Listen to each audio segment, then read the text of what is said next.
Welcome to the Parenting Coach Podcast with Crystal.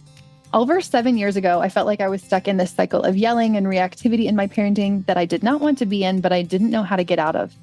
I knew how I wanted to parent pretty much exactly, and I'd spent hours reading books, but not finding a way to show up how I wanted to. That's when I started to turn inwards. My own inward journey was what my family needed. As I changed, everything around me changed. My kids' meltdowns decreased by 90% or more with no medications or therapy. I stopped yelling, sibling fighting became almost entirely non-existent, and I found that this change flowed into other areas of my life too. My intuition increased. I started to run my life and business in a very different way. If this sounds like something you want to, I can help. Join me each week as I share my journey, including the laughter, fun, hard times, and tears. Tune in for support, guidance, and fun conversations with my favorite experts, and really anything else that interests me too. Hello, everyone, and welcome to the podcast. I'm excited for today's interview because I have been waiting patiently to get Andrea on the podcast for a while, but she is very busy, so it's taken a long time. And this is one of the topics that I have brought to the podcast in the past before, but I think today's interview is going to be quite different and quite interesting, and I think you'll really enjoy it, especially if you have a teenager or a tween, and you're not quite sure what to do about tech in your home and all of the changing technology that I'm sure will continue to change. So welcome, Andrea Davis. She's Better Screen Time on Instagram. And do you want to introduce yourself a little bit and also like how you got to doing this? Yeah. So I'm Andrea Davis. I am the founder of Better Screen Time, and we have 5 kids. So our oldest is 20, our youngest is 10, 4 girls, 1 boy. We're in a beautiful little place called Hood River, Oregon, where we love spending time outdoors. And my husband is a software engineer. And I do this. I help parents with screens and taking the slow tech road. And this journey really started about, like 8 years ago. Our family moved from Illinois to Oregon, where we now live. And our oldest was 12 at the time. And we handed over a smartphone to her. Just purely for communication purposes. That was our thought. And we thought she can let us know where to get off the bus, if she needs to know where to get off the bus in this place where we don't know anyone. And her friends back in Illinois were starting to get phones. And so we thought this is a way for her to stay in touch with these friends that we're leaving behind in middle school, which is not fun for any middle school girl. But it didn't take long for us to realize that we really had made a mistake. I remember her coming home from school one day, and she sat down at the kitchen table to have her after school snack. And she was spooning cereal into her mouth with one hand like this. And then she was doing this with the other hand. She was scrolling and not talking to me. And it was one of those moments where I was like, where did my kid go?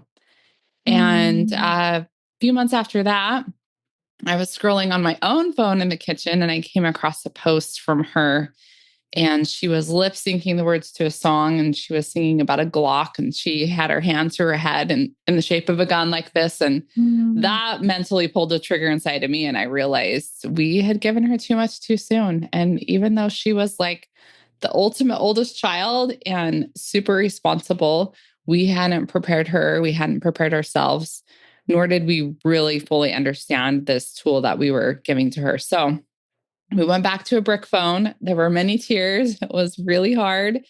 This was when kind of the era when people weren't talking about this so much, and there wasn't as much research and conversation about what to do about the technology.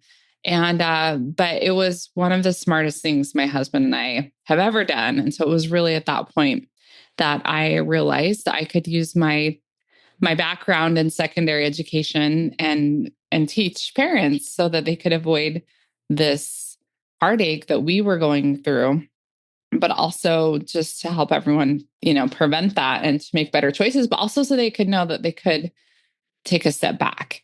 Because I think so many parents feel like, well, I've already messed up. It's too late for us. Right. And I guess because of my background in education and understanding what I know about adolescents, I'm like, no way. Like, this is such a critical stage when these choices make such a big difference for them. And so if we have to take a step back so that they can develop properly and we can develop a strong relationship with them, so worth it, as hard as it is. So that was when I started Better Screen Time. Okay. So you took her cell phone away. Did you say you gave Yeah. her a different phone or what did you do? A brick phone. Like, I mean, it wasn't a flip phone, but it was just the Like that. kind that looks like a brick. Okay. So Okay. she could still text, but it was not a smartphone. Yeah. This is again the era before there were any simplified starter phones like we have now. Yes. Yes. Yeah. So Like Gab and Pinwheel and stuff. Yeah. Mhm. Okay. Exactly. So you switched it. And what did you notice when you did switch that? Also, and how did she take it? I feel like that's a tricky thing. Like once you've already given it and then you're like, actually not doing this anymore. Yeah. Well, I think part of it was just me fessing up to messing up and like telling her, I'm sorry. This is not your fault. This was our Mhm. fault that we gave you too much too soon. We didn't prepare you. So I think that's an important step. And we did do that. But yeah, I'll never forget sitting in the kitchen and she's sitting at the kitchen table and just tears coming down her face. And again, I was like, this isn't your fault. This is just, we Mhm. need to start over again. And so initially, it was really hard. It was hard on our relationship. Again, I think kids, especially at that age, they feel like, oh, well, my parents don't trust me. And Mhm. again, then this was just a conversation of, no, it's just that this is a really powerful tool. And it wasn't built properly for your age, and it Mhm. also requires a lot of preparation. And so I think that was the attitude we tried to take into this was like, this doesn't mean you're never going to have access to a phone again, because she did eventually get a smartphone. But it's just, let's take time as a family to prepare ourselves so that we can make a better decision next time. Yeah. And it reminds me of, have you read the book Stolen Focus? Yeah. Author's name. Uh-huh. The part where he talks about how like it's not just an individual thing. I think sometimes like even us with our own screen use, we're just like, oh, I'm on it again. And I spend so long and like we feel kind of bad about ourselves. But he like brings into this idea of like it's actually this huger issue, right? It's actually these corporations that are like they're vying for your time. They make money off of your time. Like you are the product of this thing. And like Yeah. it's not just a you problem. And so it's easy for us to think like, oh, I really messed up. I gave my kids this thing, but like really like there's so much more going on. Like it's not Oh, yeah. us as parents, it's not on the kid, as it being a problem. There's so much, it's so much more of a complex issue. And I Totally. like the idea of like, we just need to prepare ourselves. I think that sometimes when I talk to people about this, they're just like, well, you're just going to hide in a rock, never have a TV, never teach your kids tech in this tech world. Like they need to be prepared. And I had an interview like a few years ago where I talked about this kind of topic. And I think I quoted from a software engineer that I was friends with, which is why I thought it was Uh-huh. interesting. Your husband is. And I kind Uh-huh. of asked him about this. And he actually grew up in like an off-grid home. Yeah. And he didn't have a computer or the internet until he was about 17. Uh-huh. And he actually thinks that the reason why he's so good at his job, because he's like the I don't know, the leader, the COO or CEO or something like that of this big company in Canada, that it was because he didn't have screens so early, but that he Uh-huh. learned how to solve problems in all these other ways before Totally. that.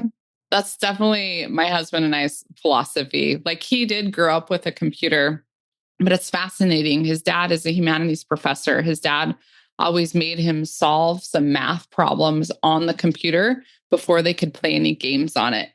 And so the computer was programmed that way. Like his dad had programmed it. So my husband had to solve all these math program problems. And once he got past those, then he could play some games. But, the thing that my husband and I always talk about is that era, initially the internet didn't even exist. So he's like, you had a computer game, you played it for 30 minutes or a little while. And then after a while, like you got bored. Mhm.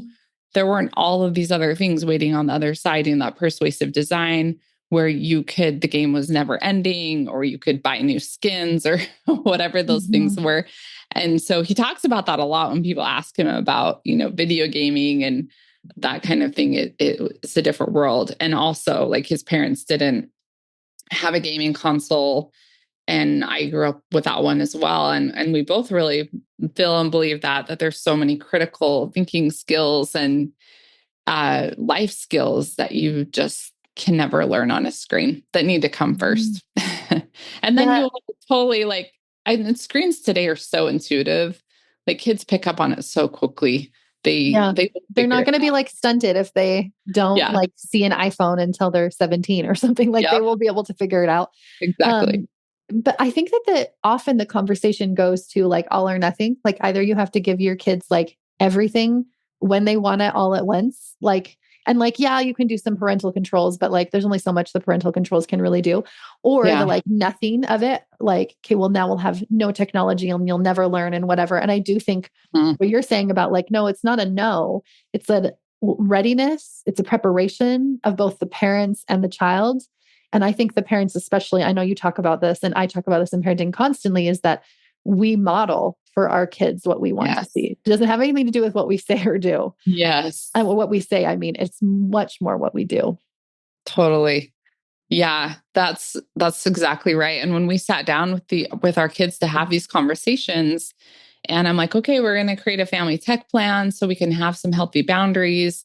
And I remember, just trying to gather a lot of ideas from the kids, but I said I am going to present a few non-negotiables that based on research that I've read that will protect and help our family. And I was like, one of those is not taking screens into the bedrooms or the bathrooms.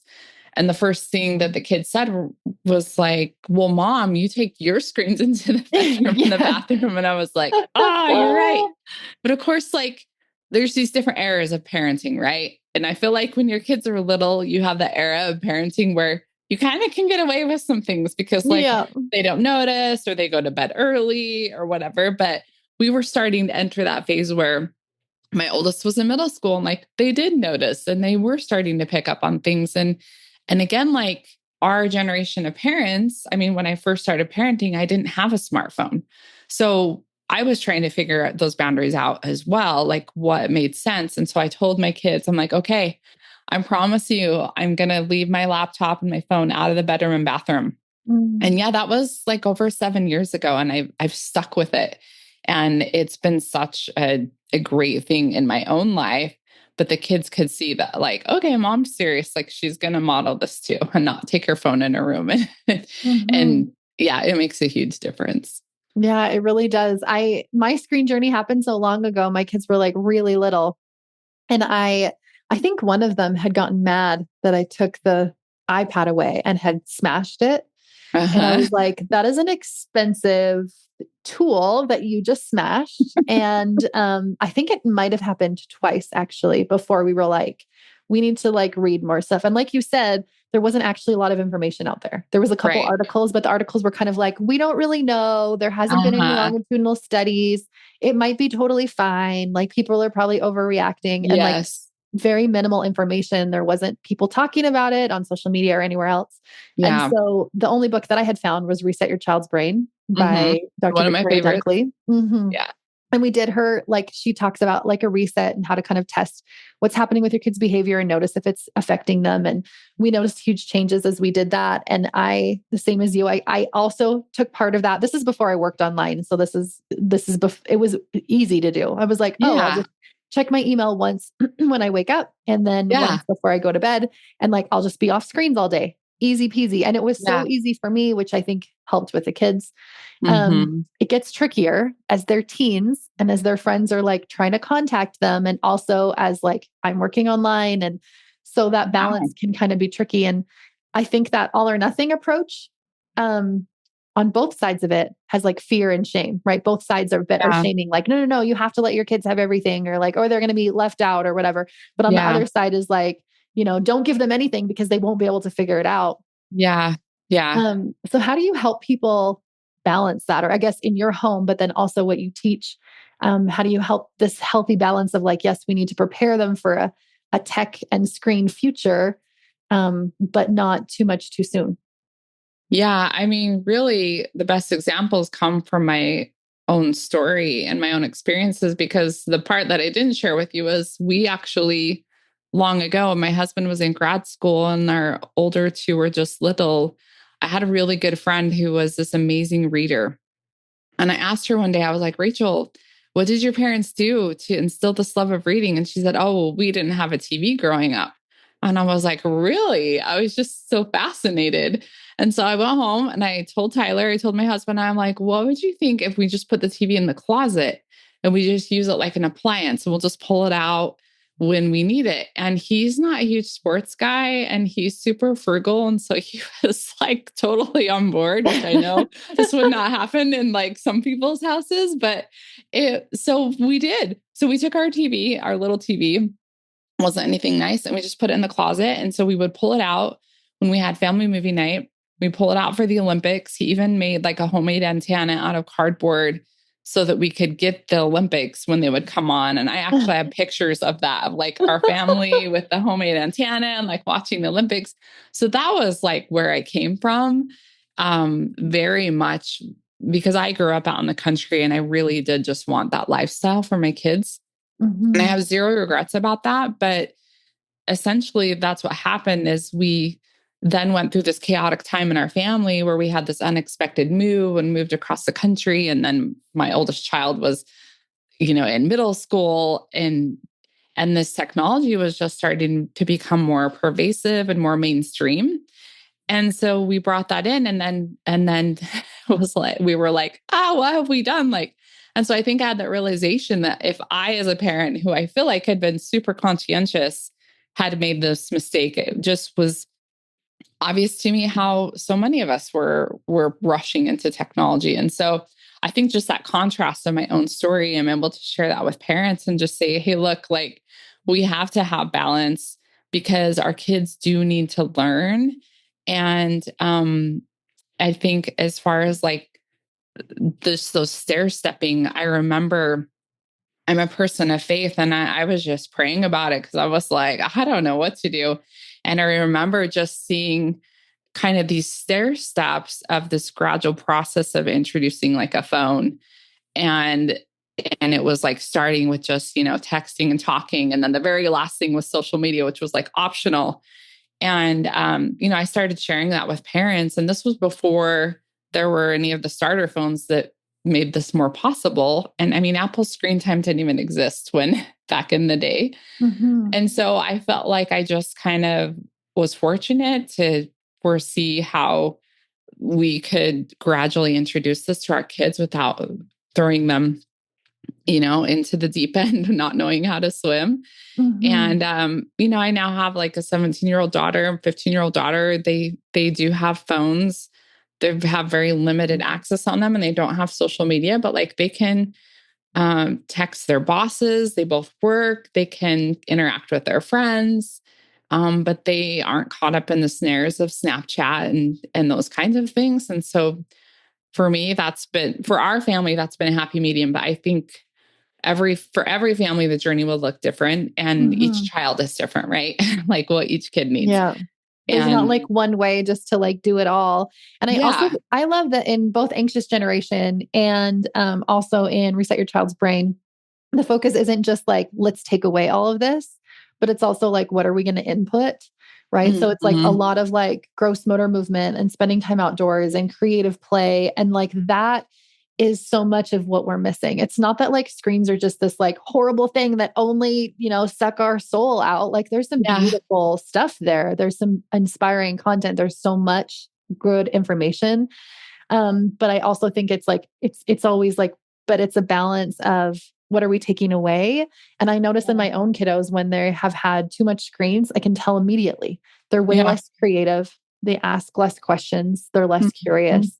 They say, I'm bored. I don't know what to do. I never hear that in my home when we have a good balance of screens ever. It could be months. And I will literally never hear one of my kids say, I don't know what to do.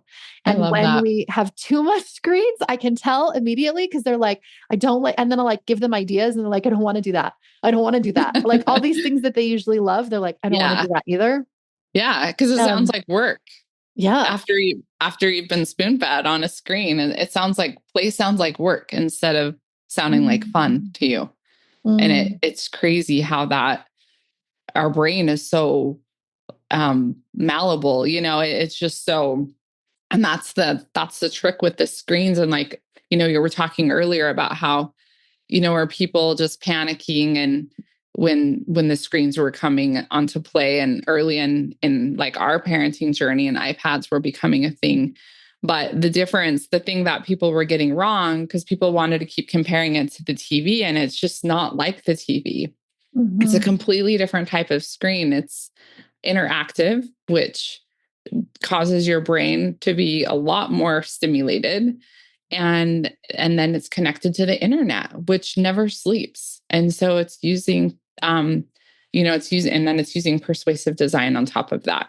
So it never ends when it's also using something that's enticing you. So it's like, no wonder that if our kids, are using that or having access to that nothing else really sounds fun to them, because that's such easy entertainment for their brain. Right. Yeah, totally. And I think even like screens back in the day, like I did grow up in a home with video games and TV and kind of like access to whatever TV. And we did spend a lot of time. Like I would be there for hours. Like that's what we did Saturday mornings, was like did TV. And looking back on it, I'm like, oh yeah, like I was already kind of primed for that kind of a thing, for like the iPhone to come out and for me to be like just spending hours on that also. And I like this concept of like slow tech. Like, it's not that like I'm never going to give this to my kids, but I'm going to prepare myself. I'm going to prepare my kids, and we can like slowly introduce it as they're ready developmentally. And I think a lot of the problem, and they talk about this in Anxious Generation also, is it's just too much too soon. And then also the lack of play, right? The lack of creative play, the lack of, he also talks about like the lack of risky play that we're often like overprotecting them. Well, he says overprotecting them in the outside world and underprotecting them in the virtual world. Exactly. Yeah. And there's he calls it an opportunity cost. So there's the opportunity cost there of when kids are on a screen, then what are they not doing? They're not playing. They're not getting out there, riding their bike and skinning their knee. Like, what are those lessons that our kids learn from that? They learn resilience. They learn grit. They learn how to get back up. And you just don't learn that in the virtual world. It's just not possible. And it's, and you can't it's hard to tell your kids that and teach them that. We just have to give them that opportunity. So if the screen's taking up all their time, they'll miss those lessons, really. Yeah. And I love that you said too, like, it's going to look different in every home. I think it's very like intuitive and like what feels right for us and when. And so in our home, we didn't do cell phones, and it was fine. It worked out fine. I was just telling Andrea before we pressed record, I was like actually moving my child into campus and in university, and was like, oh wait, he needs like a smartphone because he needs all these apps that he doesn't have. And up until that, he only got his phone. He was actually traveling to Guatemala, going on a trip by himself, and he didn't have any device at all. And that was only like 6 months before this. So we'd got him like a pinwheel phone with a couple things on it. That's what my 15-year-old has. Yeah. And it worked for at least a little bit, but then there was some apps and things that he needed. And it was just like it was not working well enough. So anyway, so I'm like over that weekend, like trying to find him an iPhone, getting everything set up for him and stuff. And he had used mine, and like, it's not like he was like screen deprived, like he knew how to use these things. And so it was a really smooth transition, and one in which he just decided on his own that he wasn't interested in social media, and he decided what he wanted to put on it and how much time he wanted to spend. He made his own tech plan. He decided he wasn't going to spend any time after like 9 p.m. on it. He made all these plans of like for himself that wasn't encouraged by me. And so different. And my 15-year-old too, got him a pinwheel, and he was like, I don't want texting or calling. I don't want people to get a hold of me, because then I have to like be available to them. So now all his friends text me, which is actually like super annoying. Like, now I have to respond to all of their texts. But I am really grateful that we've done the slow tech route, because I've really seen the difference that it's made in them. Totally. And I will say, and gender can play into this too. Like, if people are listening and wondering, because like I have a son that's 8th grade and never asked for a phone, I mean, and again, just kids are all different, but in general, like it was definitely a little harder with my girls as far as just the social aspect and like wanting to connect with people and fit in and asking for social media and those kinds of things. For me, and again, every family and kid is different, but you'll have different obstacles depending on the kid. For my boys, it was like way more video gamey. They were like they didn't care about social media, but they're like, let me play Nintendo Switch all day. So Right. Yeah. So I think it's that balance of like what works for my family and just knowing that like it doesn't have to be fear and shame based. It doesn't have to be all or nothing. Like we can find something in the center where we're teaching them, where they're learning, but we're also not impacting their childhood and taking Yeah. away that creativity and curiosity. I also think that it's really important what we're modeling to our kids. And I know that you talk Totally. about that too. And that's a conversation I have with myself often because I do work in the evenings when my kids are in bed. And so then I'm like, Mm-hmm. okay, how do I balance this? What am I modeling? Like, how can I run an online business and model a healthy relationship with tech instead of Yeah. being consumed by it?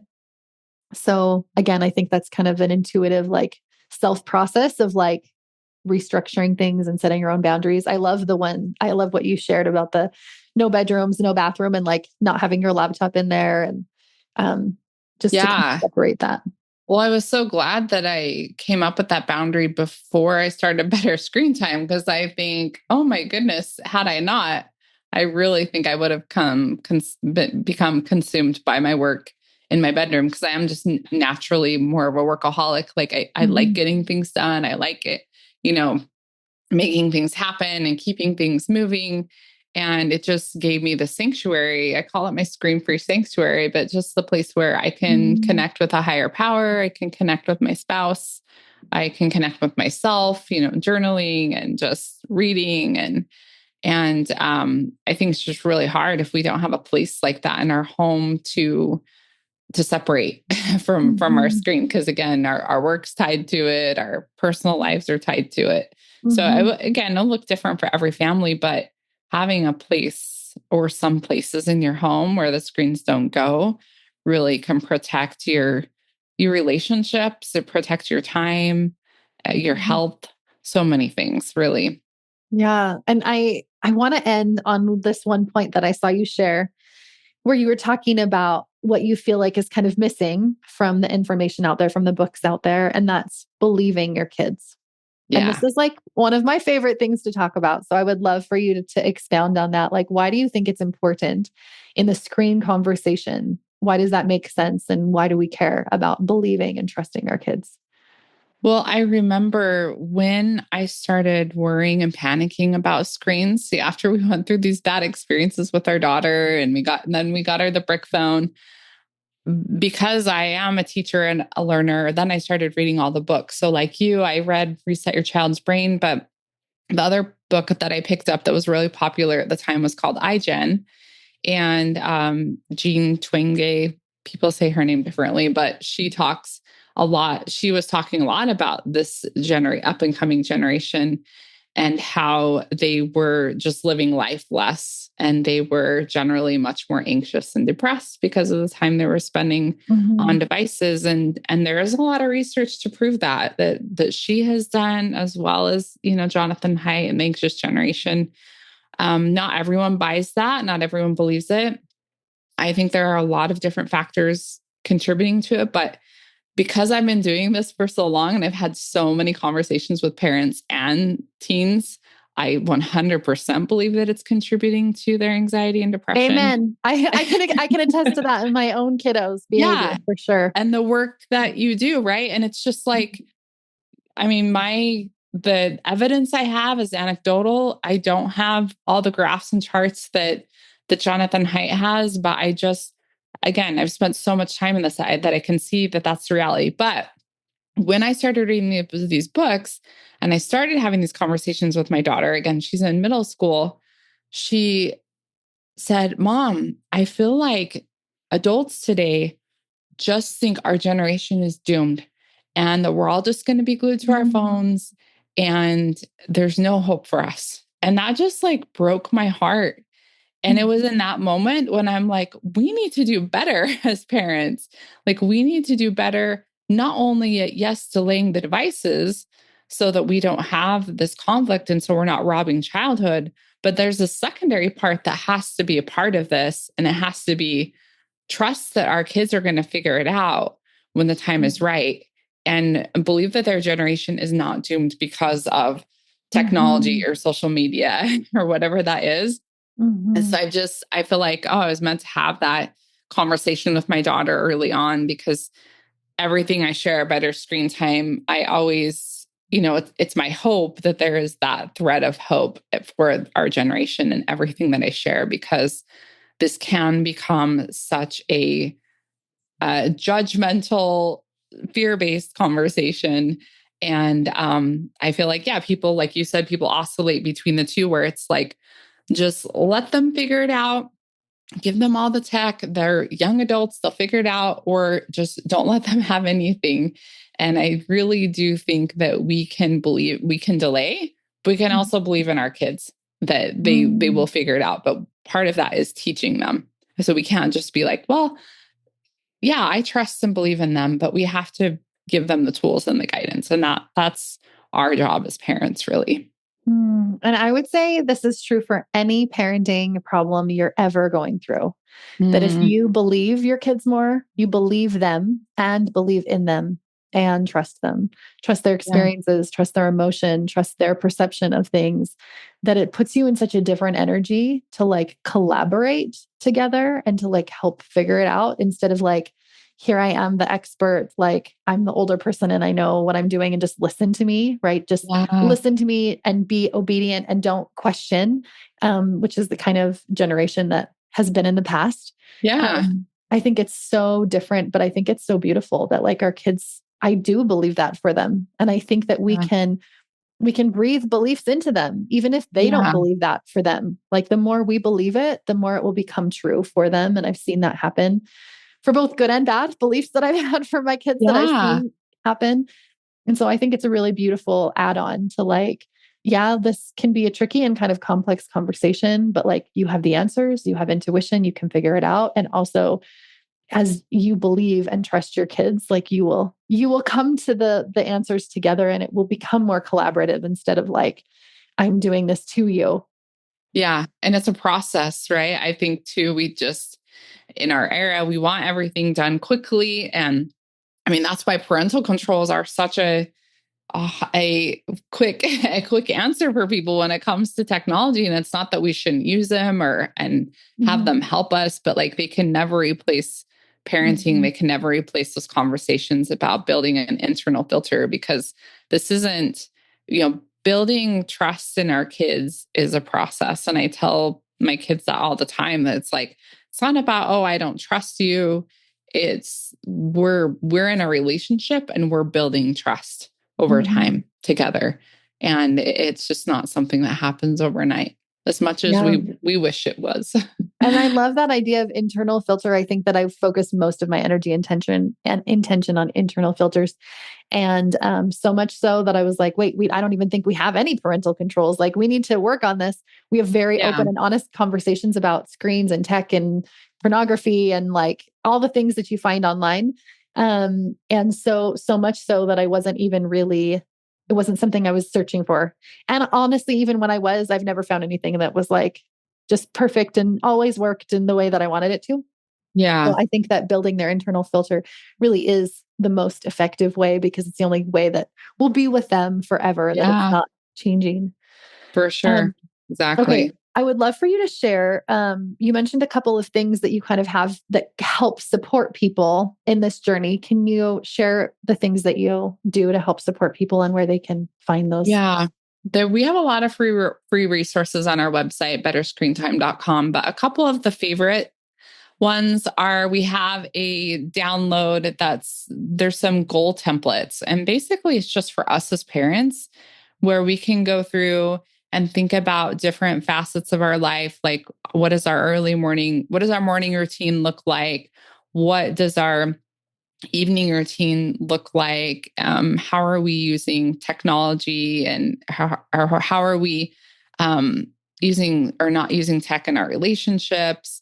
And so basically what we did is we just put together some templates where you can just fill in the blank of some goals that you want to set regarding technology for yourself. Because just like we talked about in this conversation, it starts with us as parents. And so the templates are really simple, where you can just say, okay, I'm going to start using a charging device by Sunday, and I'm going to put my phone in the charging station every night at 9 p.m. or whatever. It's just something really simple like that.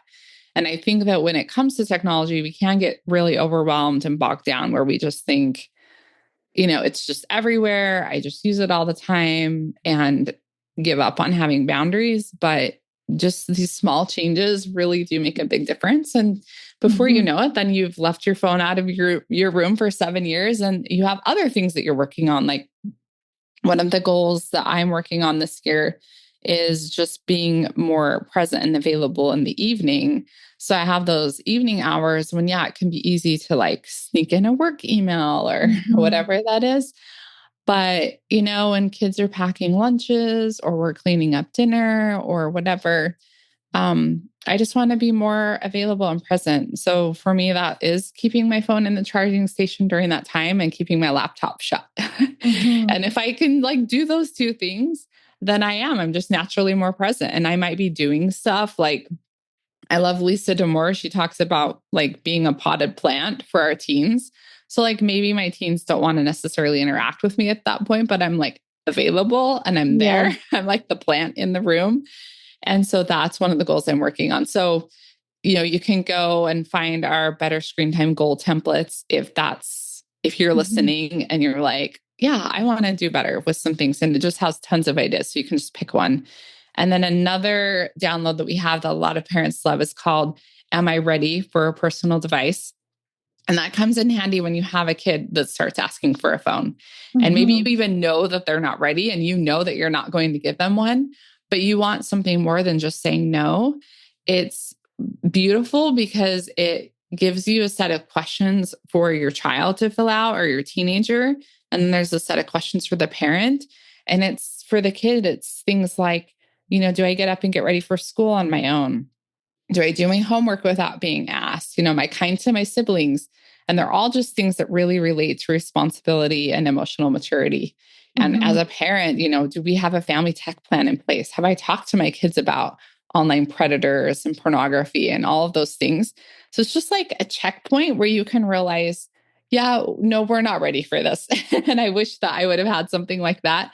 But it also is so nice because I've heard from parents who've said, this was so good for my kids because then now they kind of feel like, oh, okay, I see what it takes to be that kind of responsible of a person, and owning or using a phone is a big responsibility and it's a privilege, not a right. And so I remember one mom telling me, she was like, my 16-year-old son printed it out and like he answered no on a lot of the questions and he put it on his wall in his bedroom. And he was like, my mom, I'm not ready yet. And I'm like, I love that. I'm like, that is a sign of emotional maturity. That you can say, I'm not ready. And like, if you have a kid that fills it out and they just like breeze through it and they're like, I do all these things. And you know that they don't, that's your sign. Like they are not ready for a phone because they don't have the emotional maturity to be honest on that self-evaluation and really look at their lives, then they will not be honest with you about a phone yet.